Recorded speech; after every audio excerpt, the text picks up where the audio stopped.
Sana matulungan niyo ako kung paano ko po matatanggal ang pag-iisip ng hindi ka nais-nais. Alam mo kapatid, kahit ikaw ay believer na, dumadaan pa rin talaga tayo sa ganyan. May mga bagay na hindi natin mapigilan ang ating pag-iisip. Na kahit hindi mo gustuhin yung mga bagay na alam mong makakasama at magkakasala ka sa Diyos, ay bigla-bigla mo na lang maiisip. Sa akin man ay nangyayari din yan. May mga bagay na ayoko naman talagang isipin pero bigla-bigla na lang ay naiisip ko. At alam rin naman natin na kahit hindi pa natin ginagawa yung kasalanan, iniisip pa lang natin ay nagkakasala na tayo sa Diyos. Kaya mga kapatid, habang tayo ay nananatili dito sa laman, sa ating katawan, hindi tayo perpekto. Kahit tayo ay pinanganak na spiritually, kahit anak na tayo ng Diyos, ay nakakagawa pa rin tayo ng kasalanan sa Diyos. Now, ano ba dapat natin gawin pag tayo ay nakakaranas ng ganyan? I beseech you therefore, brethren, by the mercies of God, that ye present your bodies a living sacrifice, holy, acceptable unto God, which is your reasonable service. Yan ang isang katanggap-tanggap na magagawa natin sa Diyos. Ang ipresenta natin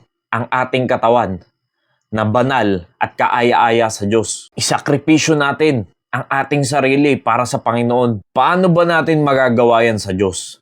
Dapat muna, alam mo ang great commandment. Jesus said unto him, Thou shalt love the Lord thy God with all thy heart, and with all thy soul, and with all thy mind. Kailangan muna natin ibigin ang ating Diyos sa ating buong puso, buong kaluluwa, at buong pag-iisip na ang dapat namumutawi sa ating mga bibig ay ang salita na ng Diyos. At dapat tayo ay babad sa salita ng Diyos para maiwas tayo sa mga ganyang klaseng kaisipan. Dapat lagi tayo nagbabasa ng Biblia. Lagi tayo nananalangin sa Diyos. Hindi naman natin maiiwasan ang pag-iisip ng hindi maganda. Pero ang delikado kapatid, kung yung pag-iisip mo ng hindi maganda, tinutuloy-tuloy mo pa rin. Dahil ikaw na ang may choice niyan. Dahil pwede mo naman putulin yung pag-iisip mo ng hindi maganda. Dahil minsan, nakakaisip talaga tayo ng hindi maganda. Papasok sa ating isipan, pero pwedeng mawaglit din agad yan pag nilabanan mo.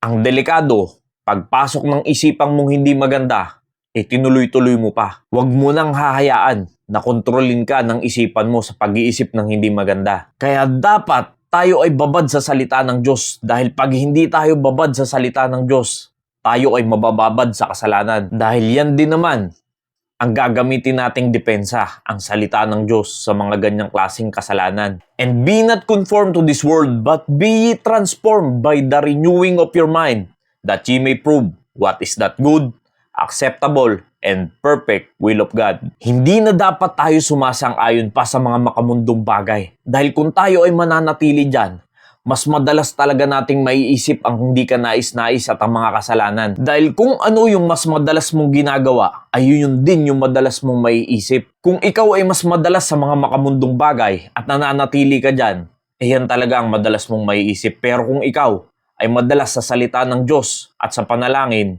hindi mo basta-basta maiisip ang mga ganyan. Kailangan mong ibahin at baguhin ang iyong pag-iisip patungkol sa mga bagay ng Diyos at sa sanlibutan. At yan, ang tunay na repentance, ang pagtalikod sa mga bagay na hindi magaganda. Dahil kung ikaw ay believer na at nananatili ka pa rin sa mga makamundong bagay at ang mas madalas mong kasama ay mga unbelievers, kesa makipag-fellowship ka sa totoong kapatid mo sa pananampalataya, madadala ka lang talaga ng kaisipan ng mundo. Dahil sila ang mas madalas mong nagiging kasama. Can two walk together except they be agreed?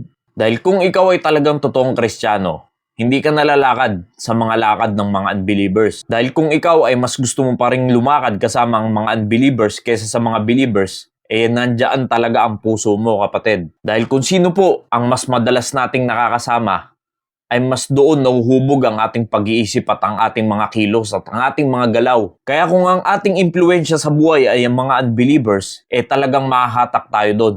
Pero kung ang Diyos at ang mga mananampalataya ng Panginoon ang madalas nating kasama, ayun ang magiging magandang impluensya sa atin. Not forsaking the assembling of ourselves together, as the manner of some is, but exhorting one another, and so much the more as ye see the day approaching. Sinasabi po dyan na huwag natin pabayaan ang mga bawat pagkakatipon dahil yan po ang magpapatibay sa bawat isa sa ating mananampalataya. As much as possible na pwede kang sumama sa mga ministry sa gawain sa church, sumama ka para ikaw ay magpakatibay. Dahil hindi naman tayo niligtas ng Panginoon para simba-simba lang kada linggo, kundi may tungkulin ang bawat isa sa atin. Kaya ang payo ko po sa inyo, para maiwasan ang pag-iisip ng hindi maganda. Bible reading, prayer, fellowship, at ang pagsama sa mga ministry sa gawain ng Panginoon. Nawa, naging malinaw po. Maraming salamat and God bless you all.